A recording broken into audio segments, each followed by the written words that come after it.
So, good day, everyone. We are the Group 1 and we are assigned in the Ottawa Charter Model. So, first and foremost, HIV awareness and service accessibility campaign in Palomolok is our chosen issue. A picture is worth a thousand words. As you can see, there is a red ribbon. This instantly signals HIV AIDS awareness. It's globally recognized and emotionally resonant. So this phrase emphasizes the power of visual in advocacy. For our table of contents, we have the introduction will be tackled later. This introduces the health issue we chose and the target population. Next, you will know about the Ottawa Charter and the comparison of it with the different models in Surrey.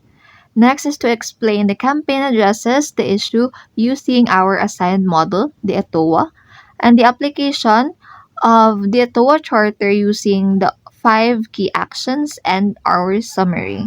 Good morning, everyone. Today, we will be talking about HIV awareness and service accessibility campaign in Polomolok using the Ottawa Charter in health promotion theory. I am Trisha Catherine Alvior. I will introduce you to the health issue and target population. So HIV stands for human immunodeficiency virus. It's a virus that weakens the body's defense system, making it harder to fight off sickness. It spreads through certain body fluids like blood, semen, vaginal fluids, and breast milk. If not treated, HIV can lead to AIDS, which is a serious condition where the body can no longer protect itself from infections. HIV in Polomolok. This continues to pose a serious public health challenge in Polomolok as from January to March 2025 alone, the country has recorded over 5,101 newly reported HIV cases with an average of 57 new cases each day. The vast majority of these cases were male, and alarmingly, over 1,000 individuals were already in the advanced stages of the disease at the time of diagnosis. Sexual contact remains the primary mode of transmission, with male-to-male contact accounting for the largest share. So for the statistics, we have here for the mode of transmission, the number one is sexual contact at 96%. Breaking that down, we have 71% to male sexual contact, 16% at male to female, 16% at male to female sexual contact, 13% at male to female sexual contact. Number 2, sharing of infected needles at 0%. And number 3 is mother to child transmission at 0.3%. And number 4, no data 3%. To the confirmed cases, we have a total of 5,101 with male of 4,849 cases or the 95%, and at female is 252 cases, 5%. By 2023, the confirmed cases at South Cotabato reached over 855 cases, and at Polomolok, they have 59 cases. As of February 2025, Polomolok has 228 confirmed cases. To the age group, at 47%, we have ages 25 to 34. At 33%, we have ages 15 to 24. 17% ages 35 to 49. 2% ages 50 and older, and less than 1% ages below 15. Good day, everyone. So today I'll be talking about the Ottawa Charter for Health Promotion, an international agreement signed in 1986 by the World Health Organization. This charter marked a major shift in how we think about health. Instead of focusing only on medical treatment, it encourages us to also address the social and environmental factors that influence health outcomes. So the Ottawa Charter identified 5 key action areas that help us to promote health at the community level. So for today's discussion, I'll start only with the first two, which is the building healthy public policy and creating supportive environments. So I'll connect this with the example in HIV prevention. So the first action is building healthy public policy. This means creating laws, regulation, and policies that protect and promote health Policies are powerful because they can shape environments and influence people behavior, making it easier for them to make healthy choice and access to healthcare. So, in the context of HIV prevention, examples include mandating comprehensive sex education in schools so that young people have accurate information, then providing free access to HIV testing and treatment so no one is left behind due to cost, and enforcing anti-discrimination laws to protect the right of people living with HIV, ensuring they are treated fairly in society and in the workplace. By having these policies, we ensure in place that we make it possible for communities to prevent HIV and support those affected. So for the second key elements or key area is creating supportive environments. So this is about making sure that the place where people live, work, and interact, whether physical spaces, social settings, or emotional networks, are safe, inclusive, and health enhancing. So when environment is supportive, people are more likely to seek help, get tested, and live without fear of stigma or discrimination. So in line with this example for the HIV prevention, this could involve establishing youth-friendly clinics that offer confidential services, promoting exclusive messaging that normalize HIV testing, making it regular part of healthcare rather than something to be ashamed of, training health workers to be non-judgmental and respectful so that patients feel safe to open up and seek treatment. So, a supportive environment is not just a nice to have, it is a crucial foundation for effective HIV protection and care. So, in summary, for these first two action areas, building healthy public policy and creating supportive environments, shows us that promoting health is not just about medicine. It's also about shaping system, laws, and spaces so that the health become the easier, safer choice for everyone. So number three, strengthening community actions. So empowering communities to take ownership of health initiatives through participation and collaboration. So community lead efforts are more relevant, trusted, and sustainable. So engaging barangay leaders, youth groups, and NGOs in HIV awareness campaigns. So organizing condom distributions drives, peer education and programs. So hosting community forums to discuss sexual health openly. So for the number four, developing personal skills, so providing education and tools to help individuals make informed health decisions. So knowledge builds confidence and empowers people to protect their health and support others. Then conducting workshops on safe sex, consent, and HIV literacy. So training parents and educators to talk openly about sexual health. Then using social media to share accurate youth-friendly information. Then for the number five, reorienting health services. So shifting health systems towards prevention, accessibility, and holistic care. Health service that focus on wellness and prevention reach more people and improve long-term outcomes.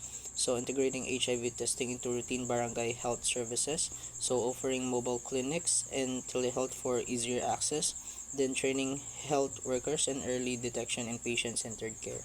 In comparison with other health promotion models, the Ottawa Charter for Health Promotion offers a comprehensive, community-centered framework for addressing HIV prevention, emphasizing the importance of building healthy public policy, creating supportive environments, strengthening community action, developing personal skills, and reorienting health services.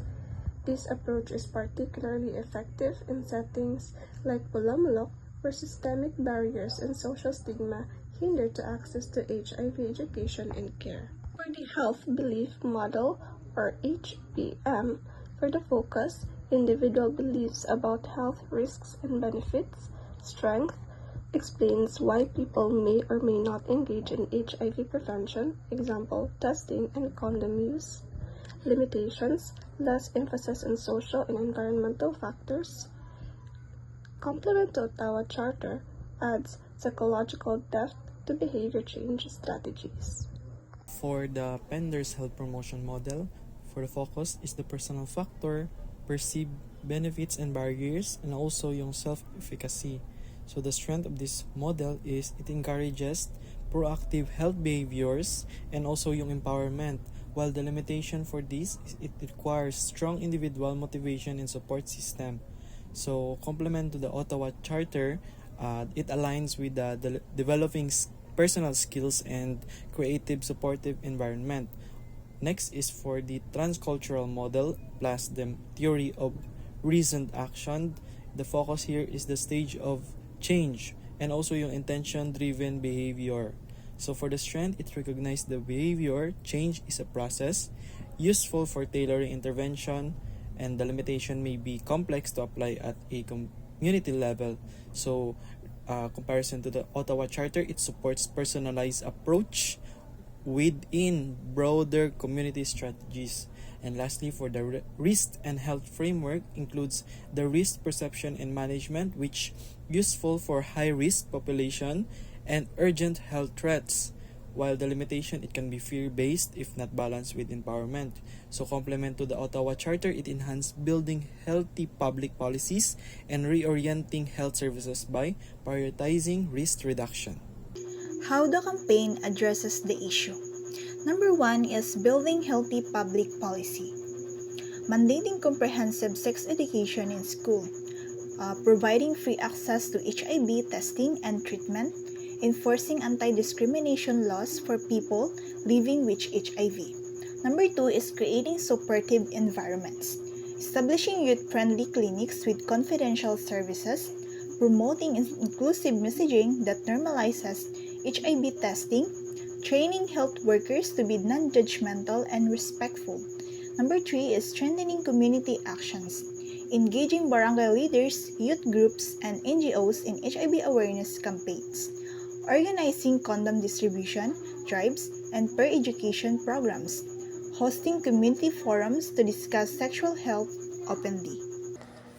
For the number 4, developing personal skills, we recognize that knowledge is a powerful tool in preventing the spread of HIV and promoting healthy sexual behaviors.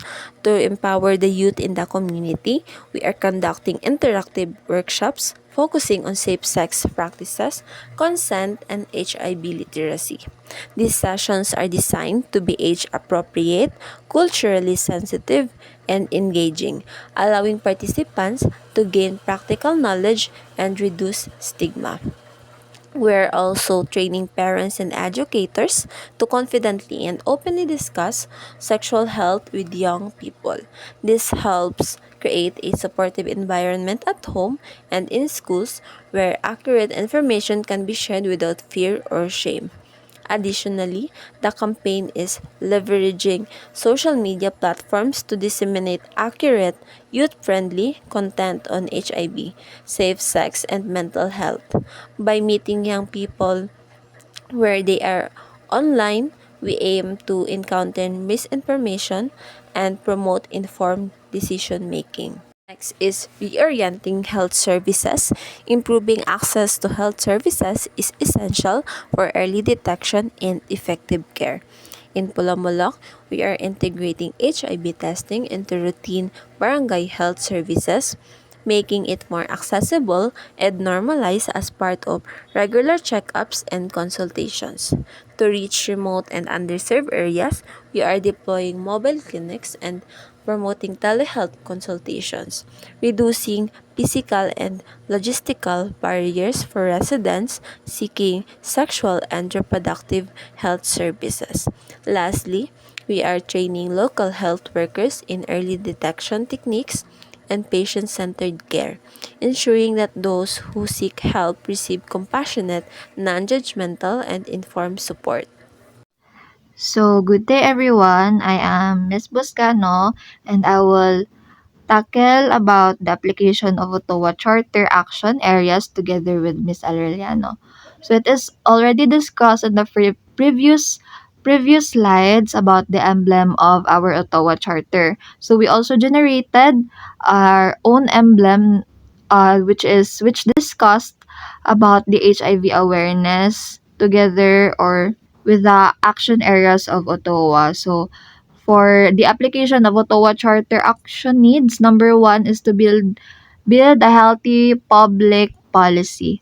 So, in building healthy public policy, we need to implement local ordinance for comprehensive sex education. So we propose ordinance requiring schools to teach age-appropriate, science-based education.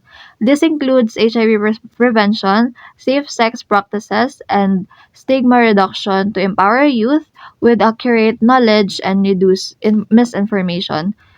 Second bullet is to subsidize HIV testing and treatment through local government unit, Department of Health, NGO partnership. By collaborating with these departments or these organizations can offer free or low-cost HIV testing and treatment. This ensures accessibility, especially for underserved populations, and strengthens the local health system. So within this HIV testing, this is already practiced in Pulomolok, which is offered during Linggo ng Kabataan or in festivals like Flumlock Festival. And then HIV testing is also offered in the RHU, but of course, they protect the privacy of the client. And for the last slide is to mandate anti-discrimination workplace policies. So we recommend policies that protect HIV positive employees from stigma and unfair treatment. So workplaces should promote regular health screening to support early detection and of course the wellness of our clients. For the second key action of Ottawa Charter is we have the creating supportive environments. So creating supportive environments, the first bullet is to establish safe places for youth counseling and support. So designated youth centers or school-based hubs will offer confidential counseling, peer support, and educational materials. These spaces foster trust and encourage open conversations about sexual health. And then for the second bullet is to promote inclusive public messaging. Campaigns should normalize HIV testing and challenge stigma, especially targeting misconceptions about LGBTQ communities. Inclusive language and diverse representation are key to shifting public attitudes. So there are so many misconceptions about the LGBTQ communities. They tend to tell that HIV is spread through them. And then for the last bullet is to train health facility staffs to for non-judgmental care. So health workers must be trained to respect confidentiality and provide empathetic, stigma-free services. This builds patient trust and encourage more people to seek care without fear. For our number three, Ottawa Charter action areas, we have strengthening community action. First bullet is to mobilize barangay health workers, youth leaders, and faith groups. So these trusted community figures will co-lead outreach efforts, making HIV education more reliable and culturally sensitive. Their involvement boosts credibility and the reach. And then for the second bullet is to launch community-led HIV initiatives, activities like caravans, condom drives or giving free condoms, and then open forums, create visibility and normalize conversation around HIV. These events also provide direct access to resources and testing. And lastly, we have encouraged youth volunteerism and peer education. Young volunteers can lead to peer sessions, making HIV educations more engaging and reliable. This builds a culture of support and reduces stigma through shared experiences. So, the next slides will be discussed by Miss Ariliano. Thank you, Ms. Busgano. So for the fourth application of Ottawa Charter, action areas, developing personal skills. So developing personal skills means helping people gain knowledge, skills, and confidence to make healthy choices and improve their well-being. For the first bullet, conduct interactive workshops in schools and workplaces on HIV prevention, healthy relationships, and self-advocacy. Teaching people through workshops gives them knowledge and confidence to protect themselves from HIV. It helps them make safer choices in relationships and speaks up for their health. For the second bullet, provide training for parents and educators to talk openly about sexual health and HIV with young people. When parents and teachers are trained, they can guide young people better. Open conversation reduce fear, myths, and shame about HIV, helping youth learn how to stay safe. So, lastly, for the third bullet, use social media campaigns to reach youth with engaging, factual content about HIV risk and prevention. Since many people or many young people use social media, it is a powerful way to spread correct information about HIV. This helps them build skills to avoid risky behaviors and encourages testing and protection. So, for the fifth application of Ottawa Charter action areas, reorienting health services. This means changing the focus of the health system from only treating diseases to also preventing them, promoting health, and making services more accessible, inclusive, and supportive. In the context of HIV, this means health services should not just wait for patients to get sick, but actively provide early testing, counseling, education, and continuous care in a way that reduces stigma and supports overall well being. For the first bullet, integrate HIV testing and counseling into routine barangay health services and mobile clinics. So, making HIV testing part of regular checkups helps reduce stigma because it becomes a normal service, not something special or hidden. It also makes testing easier to access, so more people know their status early and can get treatment if needed. So, for the second bullet, train health workers in early detection, patient centered care, and referral system for treatment and support. Health workers with proper training can spot HIV symptoms earlier, provide respectful and non judgmental care, and connect patients quickly to the right treatment and support. This improves trust between patients and the health system, encouraging more people to seek help. So, lastly, the third bullet, collaborate with NGOs to offer telehealth options for confidential consultations and follow ups. Partnering with NGOs expands services beyond the clinic, especially for people who fear discrimination or cannot travel. Telehealth protects privacy and makes it easier for patients to get advice, counseling, and follow up care without being exposed to stigma. So that is all for our presentation of the application of Ottawa Charter action areas.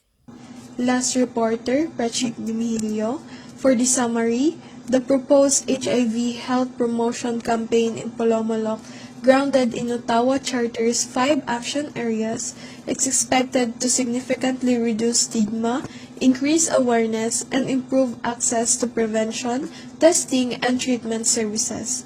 By strengthening policies, creating supportive environments, and empowering communities, the program aims to foster a more open and informed dialogue about HIV, particularly among youth. Skill-based education and inclusive messaging are anticipated to enhance personal responsibility and safer sexual practices, while reoriented health services will ensure more accessible, confidential, and non-judgmental care. Collectively, these strategies are projected to lower new HIV infections, promote early diagnosis, and improve the quality of life for people living with HIV in the municipality.